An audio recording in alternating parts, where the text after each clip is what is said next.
What are some red flags of a bad friendship? Every time you're finished hanging out you feel worse than you did before. That's a sign of a bad friend. Edit. Damn. Thank you so much. Really didn't think this comment would blow up. Thank you to the two anonymous folks for the silver and gold. Holy, this is so cool. Let's all watch out for those people in our life that don't make us feel good. Cheers. Walking on eggshells. Constantly worrying if what you say is going to make them mad. When they can lean on you whenever they need you, but you can't lean on them. Edit. Can't believe this blew up. Trying to read as many of your stories as I can, and I just wanted to say I hope things get better. Sending a wave of love to everyone. Being dismissive of all your interests and achievements. Meanwhile everything they do, no matter how mundane, is amazing. You see you got a private message from them, and your gut reaction is to start getting nervous or anxious. What is it this time? When you call them out on bad behavior they act like the victim. Major red flag this one is. When you never hear from them, unless they need something. They act just fine whenever they invite you over, and then as soon as someone else comes into the picture, their whole attitude changes. They begin treating you with disrespect, just to try and act cool in front of their new friend. Continually feeling like you want to say something, but should hold your tongue. When one person is always right and one person is always wrong. Flaking on engagements with you, and only talking about themselves without asking about how you are doing.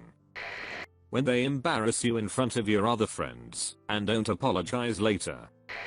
When you overhear them making plans, seemingly fun plans you'd enjoy, with your other friends. I'm antisocial but it still hurts. Asking would be nice. Edit. I'm probably the problem in my case, but this is still a red flag for normal functioning humans. And to clarify I do not reject them constantly. Maybe it was poorly worded, but by antisocial I meant I find it can be more stressful than worth to make plans. But if someone else is happy to make plans I'd enjoy I'll happily come.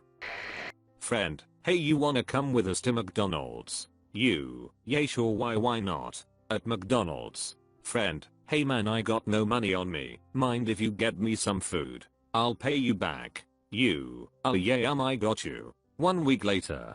Friend, hey you wanna come with us to McDonald's? You, yay sure why not? At McDonald's. Friend, hey man I got no money on me, mind if you get me some food? I'll pay you back.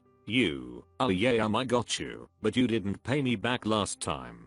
Friend, don't worry I'll pay you back double. You, alright. Fast forward a year later. Friend, hey you wanna come with us to McDonald's? You, yay sure why not? At McDonald's. Friend, hey man I got no money on me, mind if you get me some food? I'll pay you back. You, this is Big Mac 30. Pay me my $176.46. Stay away from freeloaders guys. All your interactions with them are on their terms, not on yours. Obviously, everyone's different, and so you'll always have to make some kinds of compromises when you do something with another person, whether that's picking things to do that neither of you love, but both of you enjoy, or picking things that one person loves one day and the other the next. But if you find that you're constantly having to put some part of your personality or interests aside in order to interact with someone on their terms instead of yours, that's not a healthy friendship. And that doesn't have to inherently be anything wrong with you or them, or make either of you bad people, which is why it can be so hard to break off a friendship like that. But if you're not on an equal footing it's not going to be healthy or helpful for either of you. When they don't give back the pen you once lent to them in school, they deny the whole exchange. I know you're out there John. If they talk on another person to you then pretend to be that person's friend to their face. Guess what they are talking about when you're not around. Edit. This is a general rule of mine and it obviously doesn't fit everybody. There's times when it's okay to talk about friends, but there is definitely a line. I don't need you all to define that line for me.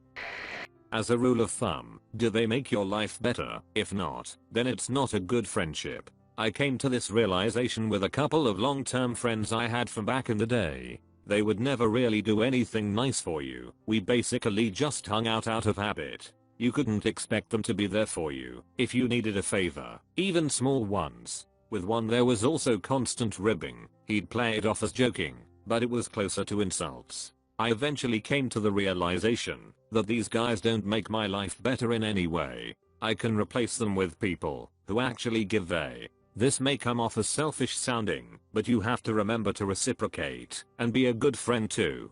If your friend needs a favor and it's not unreasonable and you can do it, then do it. If you're always there for a friend and they don't reciprocate, then you're just being used. If you're not there for your friend, but expect them to be there for you, then you're the one who is a tool.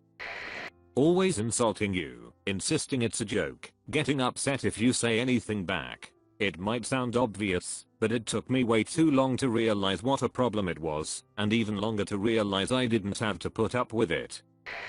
You're putting all the work into the friendship. Had one friend who I was really close with in college and shortly after. Were roommates a couple times for about 3.5 years. After I moved out the last time, and for about 5 years after that, I realized the initiating of hanging out, even though we were in the same town, nearly always started with me. Him RSVPing yes to my wedding, then blowing it off was the last straw. My wedding was over the holidays, so I expected some people not to be able to make it, but no phone call, no text to say sorry man, family stuff came up. Pretty emo. When you feel that their compliments are just an attempted emotional investment to get you to do something for them in the near future.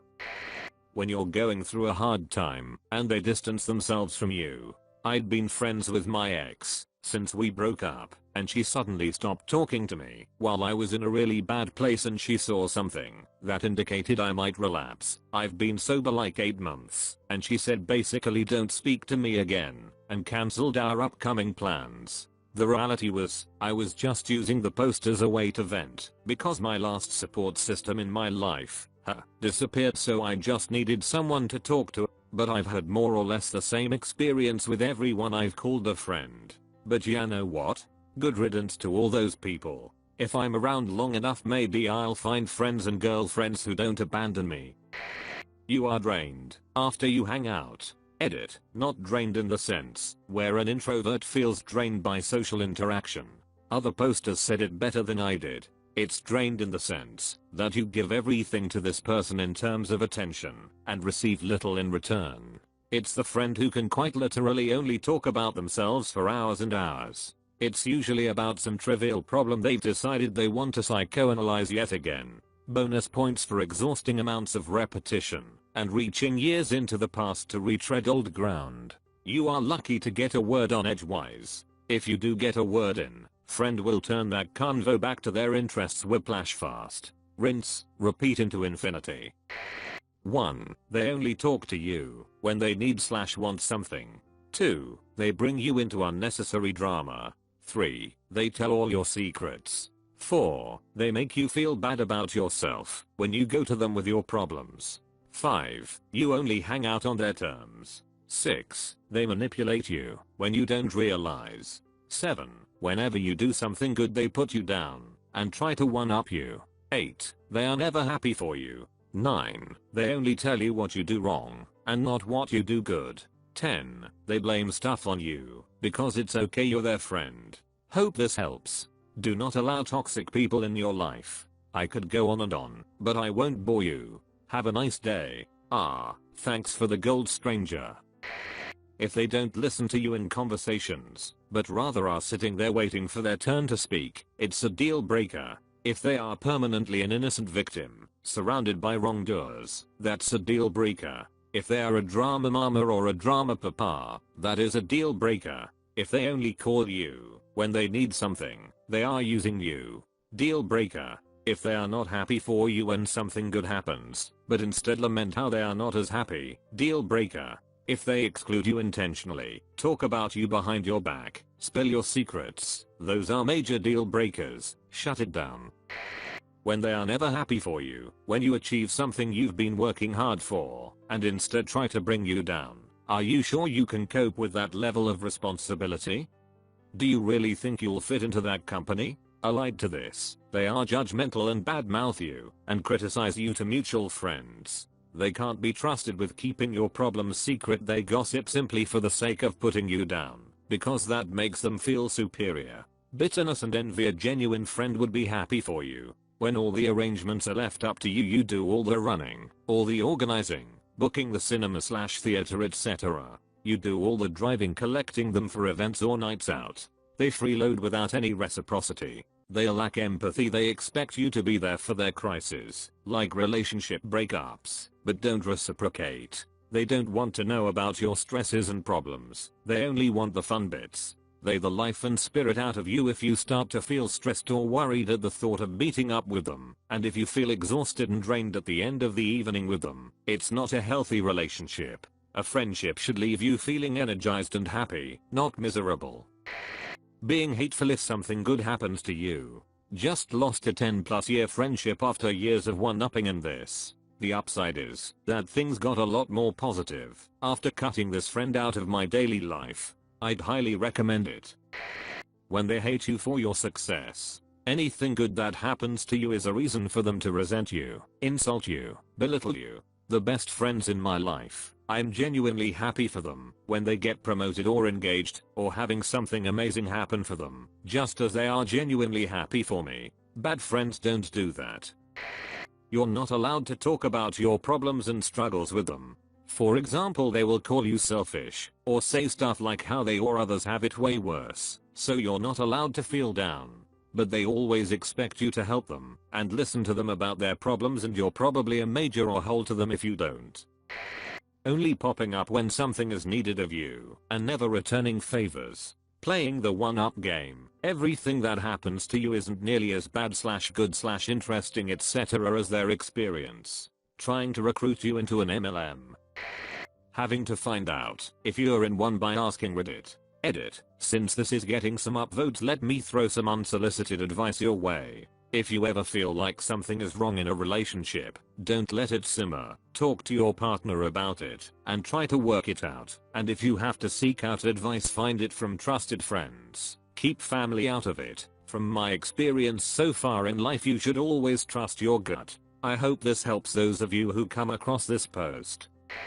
A lot of these are about the other person being. But here's one that's not. If they are always agreeing with you/always know about the same band/movie/TV show/game you're talking about. When I was younger, I had a friend, and if you took him on face value, he liked all the same stuff as me, but he had no insight into them. Like, he likes all their songs, dude, they're all so good, it's hard to pick just one favorite. Many people said he's a liar and to cut him off, he's a bad person, can't trust him, etc. But he was just trying to connect with me, and I guess he felt like he needed to impress me, so I flipped the switch and started modeling behavior for him. I ask him what music he's listening to, and even if I have heard it, say, oh, I haven't heard of them, what's some good songs, you should put it on now, while we drive, etc. Eventually this gave him the confidence to do the same back. He realized he didn't have to know everything to be cool, that the coolness came from sharing experiences and introducing people to new. That the feeling he got of niceness when I'd say, hey, I checked out that show, it's really good, also comes with a good feeling for him. Whereas to many others in our group, he was the annoying yes man and they'd just reject him and leave him out of.